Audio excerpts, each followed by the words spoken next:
नमस्कार, मी प्रभाकर लोंढे, खडतर प्रवास वर्तमानपत्राचा तथा खडतर प्रवास यूट्यूब चॅनलचा मुख्य संपादक। आज आपण धाराशिवच्या तहसील कार्यालयाच्या समोर आलेलो आहोत। या ठिकाणी येण्याचं कारण असं की तालुक्यात असणारी आर्णी, सुंबा आर्णी, टाकळी आर्णी, या आर्णी गावामध्ये सुंब्याकडून येणारा जो रस्ता आहे आणि त्या रस्त्याला जोड रस्ता जी आहे ती महिमन तळ्याकडे जातो आणि महिमन तळ्याकडे जाणारा रस्ता हा पाण्याच्या टाकीपासून जातो। हा रस्ता शेकडो वर्षापासून वहिवाटीत असल्यामुळे या रस्त्यामध्ये किमान 100 ते 150 वर्षाचा हा रस्ता आहे। हा रस्ता काही शेतकऱ्याने अडवलेला आहे आणि त्याच्यामुळे महिमन तळ्याच्या बाजूला असणाऱ्या शेतकऱ्याला ये जा करण्यासाठी रस्ता आता उपलब्ध नाही आणि ते रस्ता देणं हे कायद्याने बंधनकारक आहे आणि रस्ता देण्याचे अधिकार सर्व तहसीलदारला, SDOला आहेत। हे अधिकार वापरून सर्वसामान्य शेतकऱ्याला ये जा करण्यासाठी रस्ता उपलब्ध करून द्यावा अशी मागणी आर्णी गावच्या शेतकऱ्याची, गावकऱ्याची आहे। आपण त्या शेतकऱ्यांना विचारूया नेमकं कशा पद्धतीने अडचण निर्माण होते आणि कोणी रस्ता अडवला आणि किती वर्षाचा तो रस्ता आहे, आपण विचारूया। सर, कोण बोलता? बोला बोला बोला, किती दिवसाचा आहे? तुमचं नाव सांगा। रामराजे तुकाराम आडसुळे। 100 वर्षापासून आम्ही जाई करतो तिथं। बर, तर रशीद हे दोघं तिघ जण भाऊ आहेत, सांगा की रशीद, अजून कोण? ना शरीफ रशीद शेख, नाना रशीद शेख, हाजू रशीद शेख, नजीर, नाना उर्फ नजीर। ह्यांनी रोड चालू आहे तिथं, शासनाने निधी टाकलेला आहे रोडला। तर ह्यांनी ती रोड अडविला, आम्हाला जाण्या येण्यास सुद्धा आता रस्ता नाही, अडचण आहे, जायला यायला सुद्धा येणार। जनावर ढोर सुद्धा आमची तिकडे पाणी वाचून मरायली ती। त्यातून आडसुळे वस्ती पुढं आहे, लेकर बाळ सुद्धा शाळेत जायचं। आडसुळे वस्ती म्हणजे मागासवर्गीय वस्तू, मागासवर्गीय वस्तू म्हणजे मागासवर्गीयावरती तर अन्याय दिसतोय असंच आहे वातावरण ना। अन्याय, कारण शालेय शिक्षण घेण्यासाठी जे विद्यार्थी जातात त्या शिक्षणावरच गदा आणण्याचं काम हे संबंधित माणसं करतात रस्ता अडवून। रस्ता तर काय मत आहे तुमचं? बोला ना, बोला। काय बोलायचं? अहो, किती दिवसाचा रस्ता आहे तो? 100-125 वर्षाचा रस्ता आहे। हा, तर ती बंद केलेला आहे। हा, आपण रस्ता बी चालू आहे। आता तहसीलदारकडे काय मागणी केली तुम्ही? रस्त्या पाहिजे रस्ता काय? पाटील साहेब, तुम्ही गावाची पाटील आहात, काय नेमकं कशा पद्धतीने अन्याय होत आहे? हा जो रस्ता आहे, हा रस्ता, बोला बोला बोला बोला। हा रस्ता जवळजवळ 60 ते 70 वर्षे हे चालू आहे। याच्या अगोदर रस्ता तेच मालक ज्या या रस्त्याला आज मालक आहेत त्या मालकाने ती जमीन विकल्यात।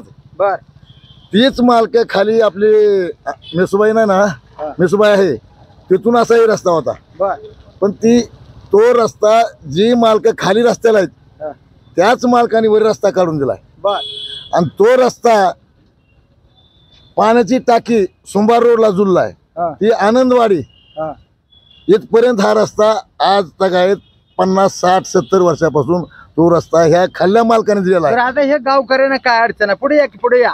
गावकऱ्यांना काय अडचण आहे? एवढे गावकरी आलेले, गावकऱ्याला अडचण आहे। आता काय झालंय, सगळी पाटलच तिथं।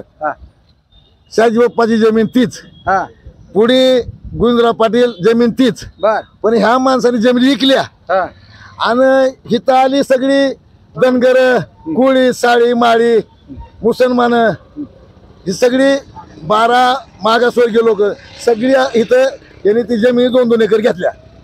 आणि त्या जमिनी घेऊन आता ही मालका गेली की खाली। मग हे लोक आता आली की इथं आमची जमीन, तुमचा रस्ता खाली आहे बघा। अरे खाल्ल्याच माणसाने वरी दिलाय, खाली बघायचा संबंध नाही। म्हणजे पूर्वीचा रस्ता तुम्हाला मिळणं गरजेचं आहे आणि वहिवाट करणं लोकांना गरजेचं आहे आणि तो रस्ता ह्यांनी अडवलाय। अडवला नाही निसता, आजपर्यंत जात होतो आपण।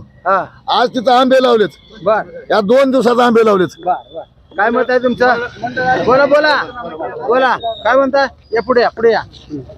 मंडळ अधिकारी काय नाही साहेब, रस्ता अडविलाय त्यांनी। बर, 50-60 वर्षापासून लोक तिथं वागत होती। मी जमीन घेऊन झालं 15 वर्ष तिथूनच वाहतोय, पण त्यांनी आता ह्या 2-4 दिवसात रस्ता काही थोडं रस्त्याचं काम झालेलं आहे आणि आता ह्यांच्या वाटणीत रस्ता आला की ह्यांनी अडविलाय। आणि पंचनामा झाल्यावर मागडल्या 2-4 दिवसात त्यांनी आंब्याची झाडं आणून लावलेत. रस्ताच होऊ दे ना गेले. बरमाला झाड आहे. तहसीलदारला हे पत्र दिले अलीकडे या. तहसीलदार साहेबांनी काय सांगितलं तुम्हाला? तहसीलदार साहेबांनी आज सुनावणीला बोलवले. बरं, त्याच्या हे कधी दाखल केलं होतं तुम्ही प्रकरण? 30 तारखेला दाखल केलं. 30 तारखेला कोणत्या पण 30/6ला. ह्या 30/6ला. 30/6ला. मग ह्याच्या अगोदर का बरं तुम्ही तक्रार केली नाही? त्याच्या आधी रस्ता चालू होता, तिथून सगळी वाहनं ये जा करीत होती. ऊसाची वाहनं कंटिन्यू तिथून जाई वाहनाची होती आतापर्यंत. बर. आता त्या रस्त्याला निधी पडला, त्या रस्त्याचं काम चालू झाला. तर काम चालू झाल्यानंतर सुरुवातीच्या जे शेतकरी आहेत त्यांनी त्या रस्त्यावरच आंबे लावले 2-4 वर्षापूर्वी, त्या 2-4 दिवसापूर्वी. बरं, किती शेतकऱ्याचं नुकसान व्हायचं? नुकसान जवळजवळ 100 शेतकरी आहेत ती पुढं. म्हणजे त्या हो, रस्त्याने आणि सगळीची शेत म्हणजे त्या रस्त्यालाच शेत आहेत. प्रत्येकाच्या शेतातून रस्ता गेलाय, प्रत्येकानं सहमती दिली, प्रत्येकानं ती रस्ता सोडलाय. म्हणजे सर्वांनी सोडला. हो, मग सगळ्यांनी अडवलाय कोणी? जी काय समजा रस्त्याला चिटकून लोक आहेत ती. या दोघांनी नजीर रशीद शेख म्हणजे ते नावावर आहे त्यांच्या मंडळीच्या, पण नजीर रशीद शेखनी आंबे लावलेत तिथं रस्त्यावर. बरं, आता तुमचं मागणी मेन काय आहे? फक्त आम्हाला काय नाही, रस्ता समजा ती झाडं जी आता लावलेत आंब्याची, आम्हाला जायला येत होतं ते आता कसलं जायला येत नाही तुमचं नाव शेतात. काय? माझं नाव गणेश शेख. गणेश शेख. हो. तर हे आहेत आर्णी गावचे सर्व जाती धर्माचे लोक आहेत आणि ज्या ठिकाणी रस्ता अडवला गेलाय त्या ठिकाणी मागासवर्गीय वस्ती आहे. SC, महार, मांग, चांभार, कुंभार, ढोक अशा जातीचे लोक आहेत. मग सर्वच लोक जे आहेत त्या अल्पसंख्याक आहेत. मग मुसलमान सुद्धा आहेत, त्याच्यात धनगर आहेत, साळी आहेत, माळी आहेत, कोळी आहेत, या सर्व जाती धर्माचे लोक आहेत.